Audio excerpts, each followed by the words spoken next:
Jana manana maya dosa. Dibidi padia duda kandia dagash.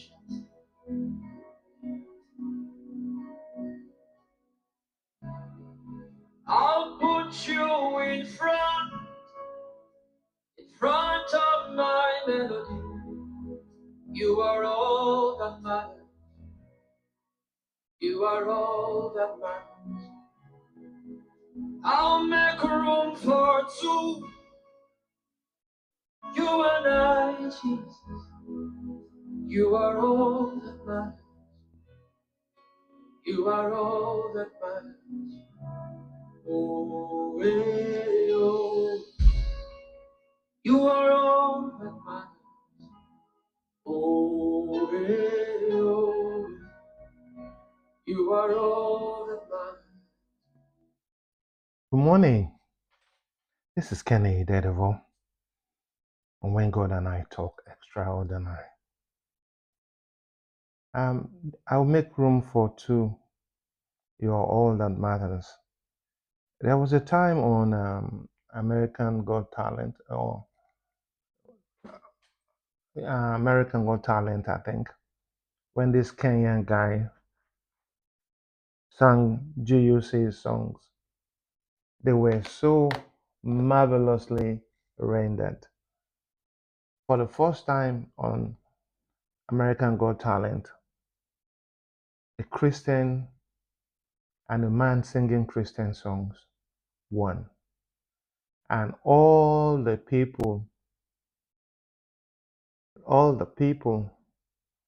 judges will cry. So God matters. So we're looking today at be still and know that I am God. Be still. Let me even show you something. The synonyms. The best synonym for stillness depend on the context. Key terms include calmness, tranquility for peacefulness, silence for a lack of sound. They include hush, a sudden drop in sound or activity, quietude, a deep state of rest, peace, a state of serenity and untroubledness, and lull, temporary pause in motion or noise. So when the Bible tells us in Psalm 46 verse 10, these words are a profound invitation to release your burdens and surrender control, famously found in that psalm. Ceasing striving. The original Hebrew for be still implies letting go, relaxing, or ceasing to fight. Psalm 46, verse 10, we said. Recognizing sovereignty, it's a command to quiet your mind and acknowledge God's ultimate power and control over the universe. And then, what did God mean by be still and know I am God? Be still and know that I am God, Psalm 46, verse 10. A biblical call to surrender control, quiet your anxieties, and acknowledge God's supreme authority and presence, especially during times of chaos and uncertainty.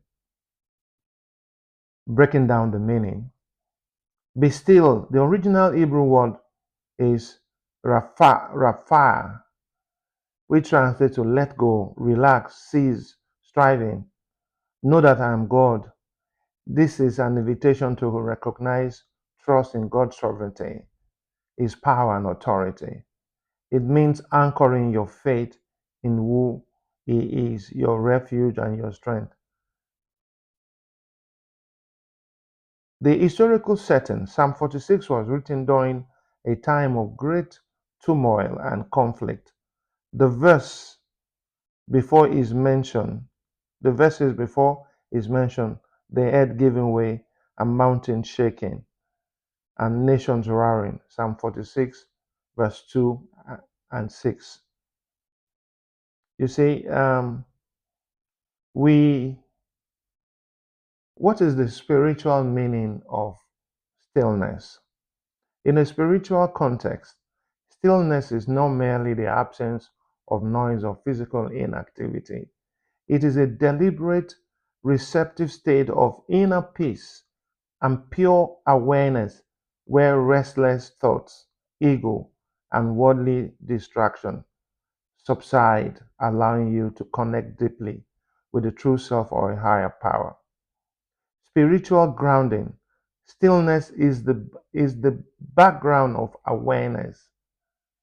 It's the steady space inside you that observes all your passing emotions and thoughts without judging them, allowing you to act with clarity rather than reactive impulsively.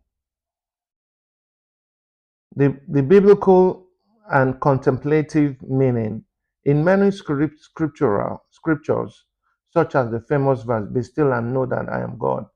Stillness is a call to surrender and let go of striving.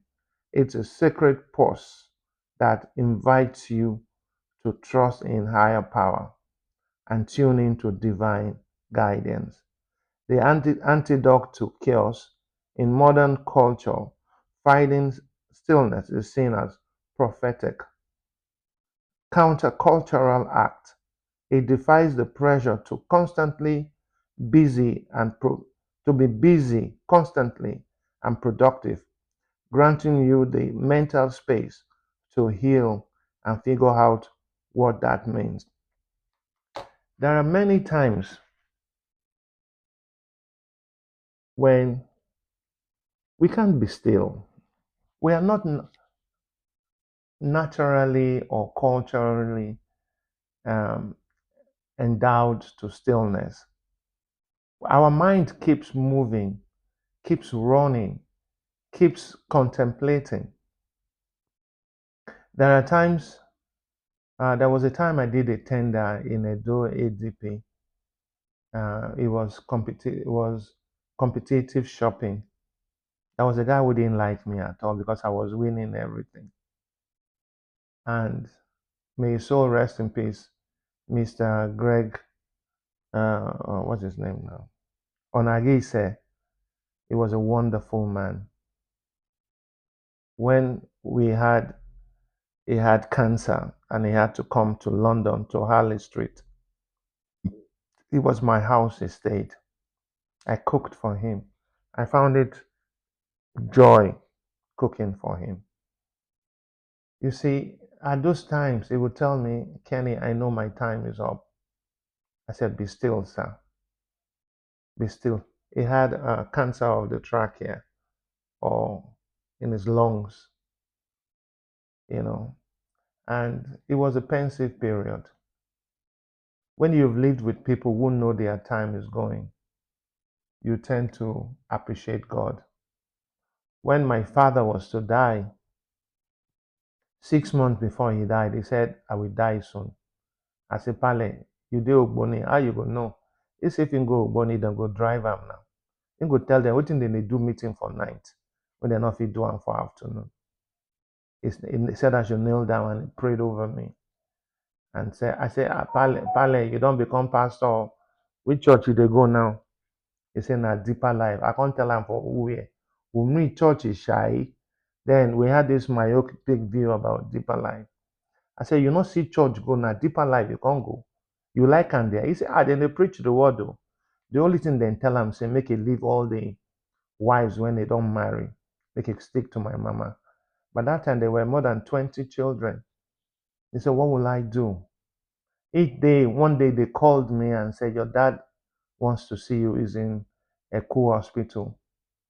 And the day he was going to die, the doctor asked me to go and buy flagyl, injectable flagyl. And I looked at him. I said, "Will my father survive or die?" He said, "Young man, you want to know? He will die." I said, "When?" He said, "Tonight. Don't buy any drug." So I went to meet my dad. He was lying down. He was supposed to be unconscious. I started speaking to him and he heard me. So be careful when you are around people who are passing. They are hearing sound. The faculty is the last thing to die. They hear everything you say. I spoke to him. He started crying. But he was still. That was his passing. That night when he passed in Obuso Estate in Ephron, all the doors were just banging back up, back up. I knew he had gone. You see, to be still is to be able to hear the inner voice of God. To be still is to look at all the rubbish happening around you and you know, I serve a living God. To be still is to know that, um, you know, there's a guy who they gave him a gift. He can touch his wife. The wife will be talking, he will not be hearing. The man said, this one, he just did like this. So the woman was talking, he wasn't hearing. It was still. So I'm saying to you this morning, are you still? Uh, Let your living waters flow by my soul. You see, if the water will flow by your soul, you need to be still to hear his voice in the rushing waters, in the meadows. You see, the whole essence of me talking to you, I don't know anything about the Bible. And the one I read now, they talk about. But I know enough that when you are still, when you cut off the cacophony, that's what they call it. Somebody said they speak better, big English. So, well, I go school now and I do literature for A level. So, wait and remain. So, the cacophony of noise, the rambling, the ranting, you can shut them out, then you are in a good place to hear God. And when you hear God, you can see, then He can talk to you. You say, speak, your servant is listening. You know, most of the times we are always saying, oh, I want Pomo, I want Santana, like Lola, I want Kilishi, I want Dambu Nama. But you have not asked, what will you have me do for you? Our shopping list is endless, but we have lost the ability to hear God. We have lost the ability to listen to when He talks to you. Even if He talks to you for you to bless somebody, you say, Lord, I didn't hear that. We're very selfish people. No? Sometimes, yesterday, somebody called me and said he needed something. I didn't have much, but I still gave. So you give until it pains you, it hurts you. You give, giving. If you cannot give when you don't have, now when you get the big money, now you go on they give. It's not possible. So to be still is to be able to hear the command of God and to hear the blessings of God and to hear the direction of God, to hear what He's telling you about this, about that, about this person, about that person, how to be careful, how to be careful, and how to live your life in an upright manner. It is not always there that you go into praise worship. There are times you speak in tongues. Ye bobo say kara. You're speaking in tongues. I can interpret if people speak the real thing. You see, in that, the Bible says when we speak in tongue, we speak in an unknown language to our Father. And Paul said, if there are people speaking in tongue, there are some people who should interpret. But most of the times we just ramble. Sometimes we say rubbish. I remember somebody in KICC, I will call her name, Ibidun. She was speaking in tongues one day, and she was at my back in church. When she finished, I want to say, Ibidun, why are you disturbing us? I mean, to make you drive your husband go. Now she tell everybody, make nobody stay around me, or they want to speak in tongues. You see, the truth of the matter is that it is there is a time and season for everything. A time to shut up, a time to talk, a time to pray, a time to make babies, a time to refrain from making babies, but a time, most importantly, to hear God. This is Kenny Deneville, and when God and I talk, extraordinary.